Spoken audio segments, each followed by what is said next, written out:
So it's hospital week this week. And so we wanted to talk a little bit about your rights as a childbearing woman in a hospital, because your rights are actually very different. Not very, but you have patient rights. Patient rights specific to you. Yes. And they are what's really cool. And I don't think a lot of people understand this, even in like the whole hospital situation. Like we're talking any area of the hospital. The hospital is its own entity, it's its own company, and it has policies, right? Like any company does. Like we have employee policies, and those who are employed by the hospital are expected to respect and abide by those hospital policies, which would be the medical staff and anybody that works for the hospital.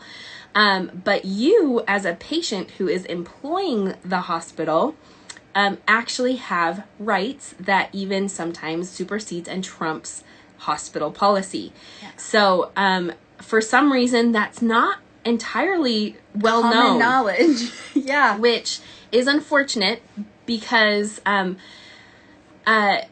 sometimes it can be extremely helpful to know this. Now, well, it's vulnerable. It feels vulnerable to go into a hospital regardless of what's happening, even if it's for a happy occasion like having a baby. And so it feels a little bit like I'm here, I'm out of my comfort zone, I got to do what you tell me to do. But we want to make sure that you understand that you have 16 rights. 16.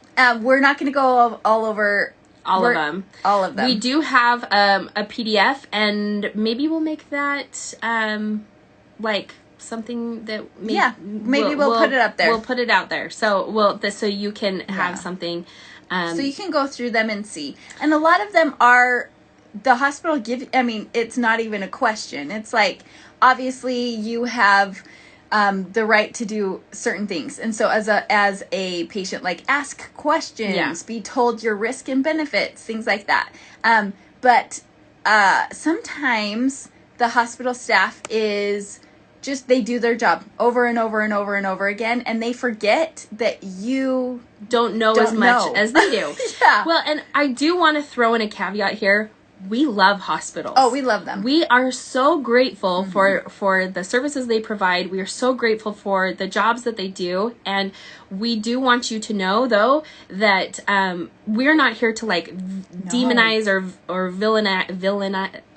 vilify. Hospital and the medical staff and things like that, because that is, we do not see it. They're the best. They're your team. Yeah. They can be part of your team, but we want you to know that if you go in and you know what you know and you're able to advocate for yourself, you're able to work in a better partnership with each other. Instead of the butting heads, you're actually able to come together and make a much, much better experience for everyone. For everyone, because you're asking the right questions, and then they can help you because they understand your questions. And they understand where you're coming from. Yeah. So a couple of the rights that we want, and again, we also understand that this time is super tricky with COVID, and every hospital is different. Is weekly coming out with different policies or coming out with different like expectations, and so as you're pregnant and you're getting closer to your estimated due date and you're expecting to deliver in a hospital, just know that you might be needing to really open that communication with your care provider on like, okay, this is what I want. How likely is this going to happen in a hospital setting? And they can be like, well, like, for example, doulas and support people, having people there used to be a no-brainer.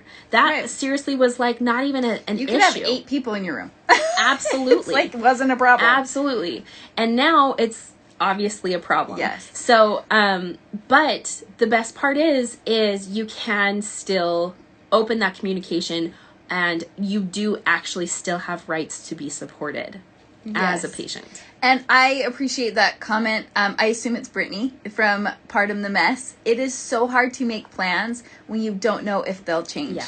I so agree with that. And that's why we really wanted to talk about these patient rights, because what we're finding even in COVID times is that if you understand your rights and you advocate for yourself, actually you will find somebody that will get you what you need. Should we share? Yeah. Okay. So last week, I think it was last week, one of our great friends that we met through social media, Michelle. She is fantastic. You should follow her. Her name is The Waiting Warrior on Facebook, and she actually, her husband is in the military. I think he's deployed right now, and so she has 4 little babies and just went through a very traumatic stillborn birth, and so she is dealing with loss of her husband, loss. the loss of her baby, the loss of not having her husband there supporting her, and she's having to go in and get treatment in the hospital with some, just the after effects of what has happened. So go ahead. So I think it was last week or the week before, she knew she needed to go into the hospital and get a specific treatment, but the hospital policy is absolutely no one other than the patient allowed inside the hospital. Well, she even tagged us in her stories to explain that she learned from learning about her hospital rights or her patient rights, and then also from her husband, who is a chaplain through the military, that there's always expectations that are made. Or exceptions. Thank you. Always exceptions that are made. And so you just need to find the right person that is going to allow you those exceptions. Yeah. So she just went in and she's like, I love how she said, don't get mad at the receptionist. Yeah. Because they're the gatekeeper. They're there to make sure that policy is met. Yes. And so but if it's something that you really, really need, like a doula or your support person, so or she was saying she it needed her sister there. She needed somebody to be there with her. And so she asked the receptionist, and she was like, no, I'm sorry, we can't. She said, okay, I understand that. But who do I need to talk to about my situation? And so she had the charge nurse come over, and then, like, very respectfully, she just said, hey, listen, this is what I'm dealing with.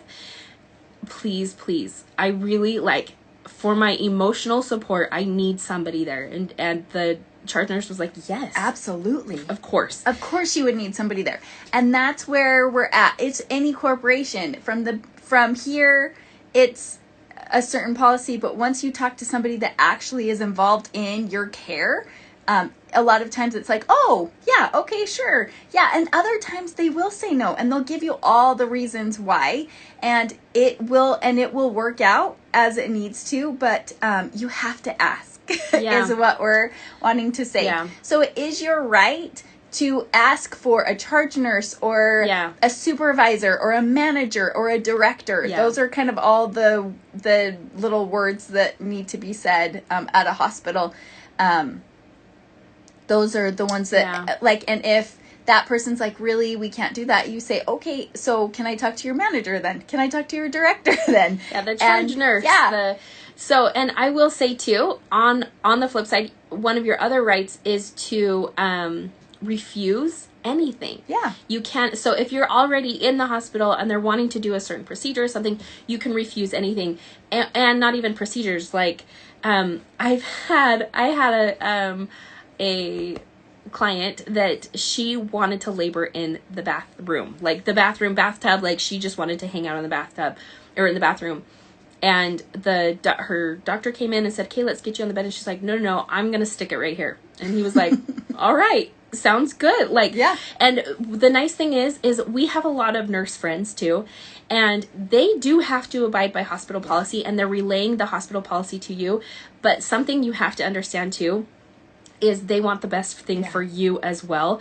And so they actually love it. At least the nurses we know, they love it when you know what you want and you stand up for it, because they can put in their notes, patient refuses to get in the bed, and then that's it. And they don't care. They just have to write it down. Yeah. There just has to be an exchange, and that is all. And it really doesn't mean they're disappointed. Yeah. It doesn't mean that's what they wanted you to do and now you did something wrong. It literally is, this is what I need to ask you to do. Do you want to do it? No, yes, whatever. And they just write it down. I mean, this is going to be controversial because a lot of people believe one way or the other. But I've had several moms that refuse the IV. You can refuse the IV, but you have to weigh the pros and cons, right? Like, okay, if I don't have an IV, that means they don't have direct, like, really quick access to that. But pro is I don't have that really terribly horrible filling needle in my. It's true. Well, I labor. So one of my births, the hospital policy was you had to have an IV. I didn't want an IV, so we compromised on a hep lock. So I just had a hep lock, which is just they put in the IV and then they tied it off. So she wasn't attached to anything. And I didn't need it, and it was great, but there's always a compromise. That's the other thing is if you go in with an expectation and they cannot meet that expectation, there's always something that can be done to compromise. Yeah. So now we've talked about a couple of things. You have a right to have people there and just ask the right people because, again, this used to be a no-brainer, but now it is a huge conversation. Yeah, now it's a huge conversation. So your right to have a party there is no longer anymore, but having one support person and sometimes two support people is you need to ask the right people. So that's that one. You have the right to refuse any procedure, drug.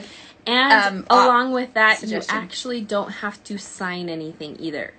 They might make you feel like, so I know this sounds like we're totally against it. We just want you to know that this is an option. If you don't, because we're all about trusting yourself. If you're like, I really don't feel like I need that, I don't want it, and they're like, okay, well then you have to sign this saying you refuse. And sometimes that paperwork is saying like you're refusing medical treatment, and so the insurance won't pay. You don't have to sign anything either. I just want you to know that. I'm not saying don't. I'm not saying refuse everything and don't sign anything. I'm just saying just know that don't feel like you have to sign anything either. Okay? Yes. That is part of your right. Yes. Another one that we love is going along with the IV actually is you have the freedom to labor unencumbered by tubes, wires, apparatuses, or anything. You have the freedom of movement in labor. Again, that's where that I don't want an IV or we can compromise with the hep lock comes in, because if you find that moving is helpful, do it. That is your right to get. You don't have to stay in the bed the whole time. And like those monitors, you can ask to be intermittently monitored, or if you need, if you have like a condition that they want to monitor all the time. I mean, save for an epidural, because if you have an epidural, you'll be in the bed because you can't move, and you will be monitored the whole time. But actually, they're doing epidurals so much better now that you can still move and move from side to side, and even really sit up and even kneel on your knees, which is pretty cool. But if you're not and you have the monitors, you can be intermittently monitored, which means 20 minutes on, 40 minutes off, and I mean, you might even have to remind. Like have your partner be like, okay, at 20 minutes, like make sure that they know to take these off, and so that you can move around. But you can still move around. Like you can get up, you can be standing next to the monitor, you can be on the ball in front of it. There's lots of options when it comes to monitor or cords as well and movement. Yes. So that is good. One other thing that we really love that doesn't say anything about anything, except we love the opportunity that you can ask for another nurse. And this is a big one, because I feel like a lot of people will go in and you're having a baby and literally like this is a big moment for you. Yes, this is a big moment for you, and you might have a grumpy nurse or somebody that's just that you want to have an unmedicated birth. Might have different opinions or outlooks on labor and delivery, and they might not mesh, honestly. Yeah, and it has nothing to do with them or you. It just is like things aren't jiving, and you're not feeling super safe in this really vulnerable situation with the nurse that is assigned to you. And seriously, it is your right to ask your partner ask for a new nurse. Just ask for the charge nurse and say, we just need a new nurse. That's how we kind of recommend you do it, is that you your partner, because you are obviously laboring. Yes. Your partner maybe goes to the nurse's station and says, hey, can I talk to the charge nurse, and have her come over and then just say, hey, you know what, Nurse Jackie is awesome, and she obviously knows what she's doing, but we really, and then like say what it is that isn't comfortable with, like if you can pinpoint it. Sometimes it's like, but she's really serious, and do you have anybody that's more lighthearted, or do you or like do you have anybody that's a little bit, we're wanting an unmedicated birth. Do you have somebody that's more in line with our goals, and then I will tell you always, they're like, yeah, no problem. Oh, always. Sure. There's always somebody reassign. that will reassign. So, and along with that, kind of, because sometimes you don't realize it until later, or if there's like a shift change or something like that, where like I had one client who she was, she like kept trying to give her nurse second chances and third chances and fourth chances, but she would say, I'm trying to remember exactly how she said it, but she was like, I would be like in my own zone. And again, this is like pre-COVID, so she had her family members were coming in and out, other nurses were coming in and out. I was there as her doula, her partner was there, and she's like, my eyes were closed and I could just feel anytime she walked in the room, I could feel myself tense up. So if you can notice that in yourself, be aware of that and be like, ooh, it's time for a new nurse. And they're, you know what? They are not offended. And maybe they might be offended, but what I'm saying is they have a lot of things to do. They're not going to dwell on that they got. And your birth is not worth somebody else's sacrificing feelings. Somebody else that you don't know for. Yeah, you don't know. It's fine. So really, we just really encourage, make your birth space a really sacred space for you, and invite, and it is up to you who's there, even the people that are paid to be there. Yeah. It's up to you. You get to choose. So that's what's really, really cool about some of your patient rights. And I think there's so many women out there that are like, I wish I would have known. So here's your opportunity to know and to go in more informed and be an advocate for yourself. You and your partner can be your own advocates, and you can really essentially get the birth that you want. Yes. So, and the last patient right we want to talk about, we've only talked about 4. The last patient right we want to talk about, because it goes with our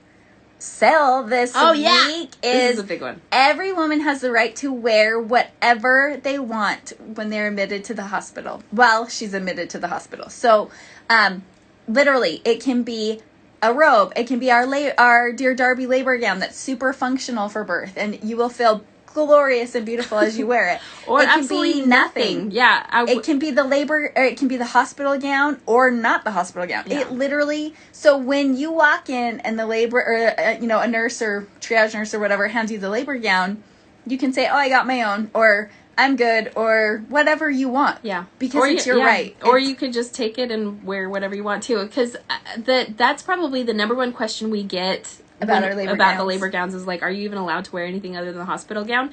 And 100%. And we won't get into the psychology of what you wear, but just think about it. Like, when you put on something that you feel good in, how much different do you show up in that day than like your like pajamas or sweats or something like that. Yes. So just know that when you show up in psychologically, the hospital gown actually will.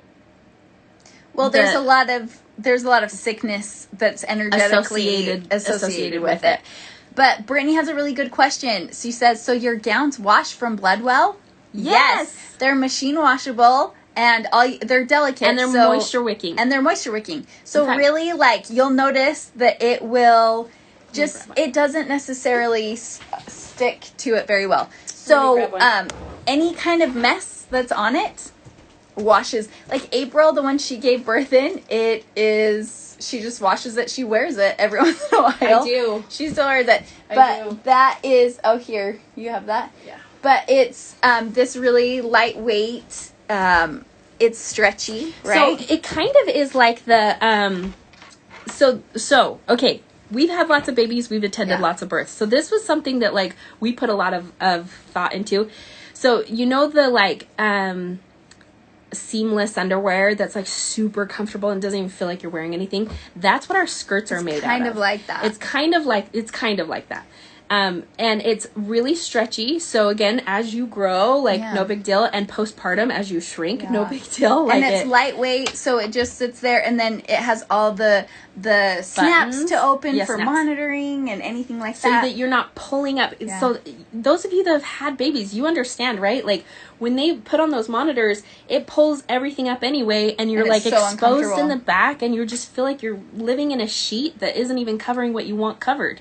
But this solves that. And the other thing, though, that a lot of women do is when they're giving birth, they hike up the skirt or remove it completely, and they just like have when they're top, pushing their baby when out. They're pushing, and just have the top, and then the baby will lay on this. But even that is, you might get some vernix and some stuff on here. It'll wash beautifully. Yeah. And then you just like your skin to skin. You just can take this open it right up, and your baby can just be right there, snuggled into your bosom. So it really is like super functional. You'll and love then it. As far as like postpartum goes, we have found that these actually are so fantastic postpartum as well, because you still want like some support for your growing boobies, and they can all be nursing friendly, and then also like the skirts, like you're covered but you don't feel like, you know how you just don't want all the stuff on all you over. when It's you're draining. When you're draining, it's true. And we have quite a few C-section moms that knew they were having a C-section that got these for after, because you're at the you're hanging out at the hospital for like 4 days, and so it's looking, I don't know, it's comfortable, it's still super functional, they can still get at your belly really easily without you having to completely like take everything off, and you can have access to your boobs for nursing and all the things. So it just is, and it feels nice on your body after surgery. So we really feel like all the things, we pretty much have covered most of the things that we can think of, and that most women have done. But this weekend, up until the 10th, it's our Mother's Day sale. We only do the sale twice a year, and it's 25% off all. $25 or off excuse me, the gown. $25 off the gown with the code gown for mom, and then $15 off our robes, which are awesome. But a couple weeks ago we did a live in our robes. And it's robe for mom is the code with that. So you can wear anything you want when you're laboring, and then as you are there postpartum. And even, I will say too, when I was pregnant with my last baby, I actually wore this to bed. Because I just hated anything that would cut into my belly at all. So I wore my gown to bed every night. A lot of things. So they have lots of things, but if that is interesting to you, or you don't know what you want for Mother's Day, or if you don't get what you want for Mother's Day, we extended the sale so you can get what you want for an extra day. So it goes through Monday, next Monday. So just in case, like it was a little less than. Or if they forgot and you're like, hey, I deserve something, you get on and there. I mean, to be fair, because you do. Mother's Day at my house is. My husband's birthday is right close to his birthday's on Saturday, so it's more like I'm like, let's do birthday over Mother's Day, and so Mother's Day's always kind of fallen flat for me. So I'm a big fan of like, take care of yourself. I'm gonna get a robe. Yeah, I love it. Okay.